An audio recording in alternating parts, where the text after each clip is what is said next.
All right, so a buddy of mine recently asked me if I could build him his brand new system for him, and I said, okay. I said, of course, sure. And he was totally cool if I film it and stuff. So here it is. It's a very straightforward build. We're gonna be putting together a brand new workstation system for him. It's completely for work. He's in the film industry. He needs it for editing, rendering, color grading, color correction, and all that stuff. Some of these parts are actually ported over from his previous build, and I'm not exactly sure what the specs are of that. I would just assume that it's not as good as this build. So also bear that in mind. There are some parts here that could have been maybe more optimally chosen, but considering that he already had them on hand, it doesn't make sense to completely replace them. Special thanks to Neighbors by Ring for sponsoring this video. As someone who orders a lot of products online, one of my biggest concerns is stolen packages. So lately, YP Sauce and I have been using the Neighbors app to see if there are any package thieves lurking in our neighborhood. I'm gonna call the cops. Put the packages down. Put the packages down. I'm gonna call the cops right now. Neighbors is a completely free app by Ring that lets you see real-time crime and safety alerts from your neighbors. You can start using it right after downloading, and you don't even need a Ring device. The app let us know that a neighbor 1.5 miles away from us had their package stolen right off their front porch in the middle of broad daylight. I've been instructing Amazon to hide our valuable packages ever since. To be honest, this app is a lot more insightful than I expected. The other day there was a helicopter flying over our house. We had no idea what was going on, but a few people confirmed that it was a search party looking for a missing hiker in our area. The feed's never completely full of bad news either. Like, Wifey Sauce and I are actually a little jealous that one of our neighbors down the street had a surprise visit the other day from a black bear who just stopped to smell the roses. It's actually a super useful app to have. It promotes safety, and I really appreciate that all the posts and comments are completely anonymous. Not to mention there's millions of people already using the app, so you're bound to find some interesting things going on in your area right now.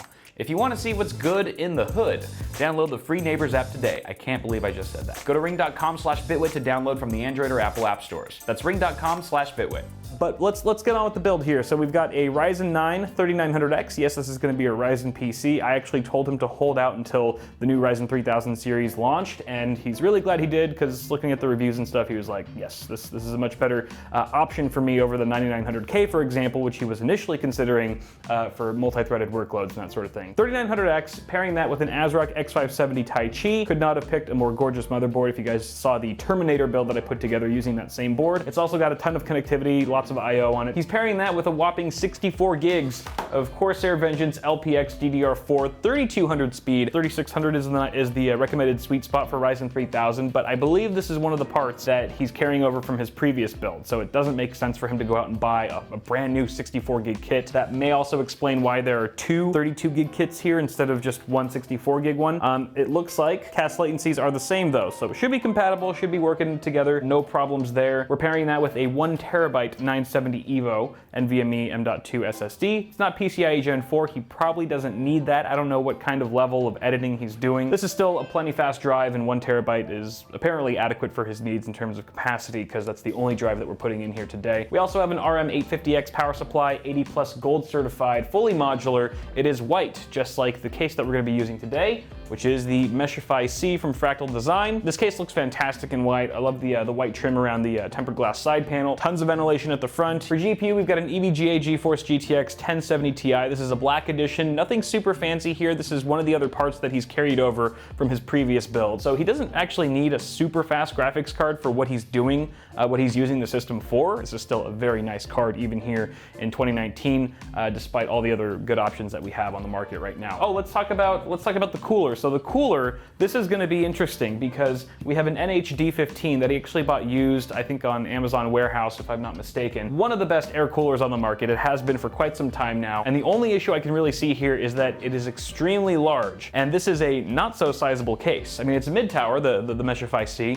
but it's definitely more on the compact side. So I did some quick research, and I have found other users who have successfully stuck a D15 inside of their Meshify C without issues. However, there's a couple things to consider if you're thinking about doing the same. For starters, the D15 has the option to put a second fan on the right tower because it's a dual tower heatsink, right? So one of the fans goes in between both those heat sinks, the other fan goes to the right of the rightmost heatsink. So technically that fan is hovering directly over your memory modules, and if your memory modules or your heat spreaders are too tall, then you might not be able to actually close the side panel of your Meshify C comfortably enough. It might interfere with that rightmost fan. Fortunately, my friend Justin does have low profile memory, so we should be okay, if not a little tight once all is said and done. Now, when Justin handed the parts off to me the other day, he mentioned that this was probably going to be the least attractive build that I've ever put together because the lack of RGB and how he didn't really color coordinate as much as he probably could have. And I told him right off the bat, no, dude, I've made some really ugly PCs in the past. This is not gonna remotely touch those, okay? It's still gonna look really nice for what it is. However, you guys know how we do on this channel, so just to spice things up a little bit, we're not gonna go too crazy here, but I thought I would just throw in these Chromax accessories that we're gonna be putting on top of the NH-D15. We've got some nice white cover plates for the heatsink towers, and then we also have two NF-A15 HSPWM fans in black. These are the exact same fans as the one that come included with the cooler, except they are black and have the nice little rubber corners that come in different colors. I think I'm gonna go with white though. This should really improve the overall look of the system, especially because the D15 is so large. It's probably gonna take up like half of the interior of the Meshify case. It's gonna be like the only thing you see, so you might as well make it look a little nicer. Also, one thing I'm slightly concerned about is that we're already gonna be really cramped fitting the D15 in here. We're gonna be even more cramped after putting on these cover plates onto our heatsink towers, because they actually increase the height of those towers by about 5 millimeters. You can see there's a bit of plastic there it's about 5 millimeters, so we're gonna get even closer to the side panel. I did measure it out on the spec sheet and stuff. It looks like we are just barely gonna be within clearance, but it's gonna be a super tight squeeze, even more than it already was. So wish us luck on that. Hopefully that goes smoothly. The other thing I'm adding here is just some sleeved extensions. I believe these are either from Asia Horse or the Easy PC company. I forget what the hell they're called. These are really nice though, the nylon material. They're very easy to train, very shapeable. We're gonna be throwing those in as well. I went with black and gray because I wanted it to match somewhat with the crazy amount of Redux fans that Justin has also instructed me to install inside of the Meshify C. The more the merrier in terms of airflow, as long as he's comfortable with a little bit more noise probably. We have two 140 Reduxes and then we have four 120s. I think the way this is gonna go is we're gonna do three 120s at the front, two 140s at the top, and then that last 120 at the rear. As a final disclaimer, guys, Justin picked out all this hardware himself. The only thing I really suggested to him was to wait out for the Ryzen 3000 series, which I'm really glad he did, but everything else, he pretty much decided exactly what items he wanted inside of his build. For the record, I did suggest that he use my Dark Base 700 from BITBOI instead, because it has a much larger interior that would have accommodated this hardware a little bit nicer, but he insisted on the Meshify C because he loves the way it looks, and I don't blame him. You want a case that's gonna look good, and obviously this one has tons of great airflow at the front as well, so form and function, it's just gonna be a little tight. I mean, I reckon by the time we're done stuffing this thing, you won't even be able to slip a finger in there. That's what she said. Anyway, let's go ahead and start building.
Build complete, looking really good with that Chromax. Man, the Chromax is probably one of the most beautiful things you can find in the PC market. Just across any component, which is funny because they're for a product that's probably one of the ugliest on the market. So funny how that works. Sleeved extensions look really nice. They really tie the build together and give it an overall tidy, clean look. Look at that, single 8-pin plug for the 1070 Ti. What a good little power efficient card there.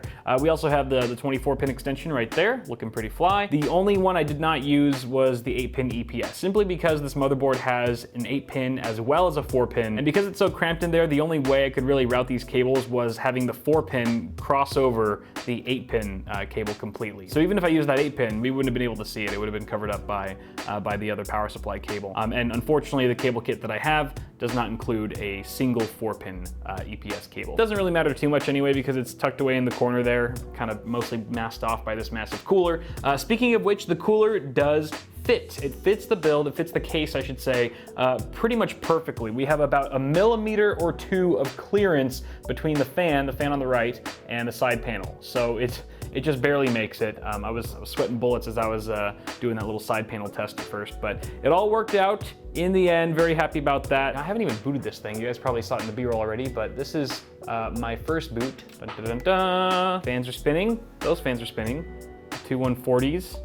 And the 2 120s. Oh, this is a good point to bring up. So remember I said that I was gonna install 3 120s at the front, but I did not. You can see that I omitted the third fan at the bottom here because in order to do that, I would have had to remove this plate, but more importantly, the drive cage underneath it would also have to be pulled. And Justin told me that he was planning to install a hard drive later down the line, probably at some point soon. So we decided to omit that third fan so we can keep the drive cage. I think that's just a better overall option. Plus, 2 120mm Noctuas in a case like this where you have a full mesh front panel is going to be plenty of airflow.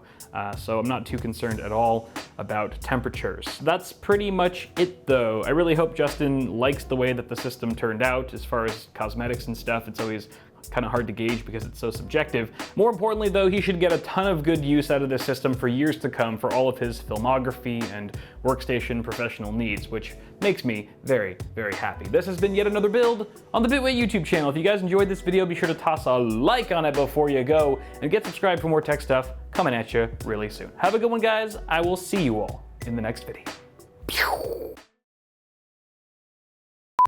You are a kitty cat, always on my chair, getting hair everywhere, on my butt, on my shirt. Even when I film, it's all over the place and people think I'm super hairy, but really it's just you, and you don't even care, you just do what you do. Silly cat, you're so fat, you won't even chase a rat. You make me go to the store to buy you more food for your belly. You're very smelly, you should shower more.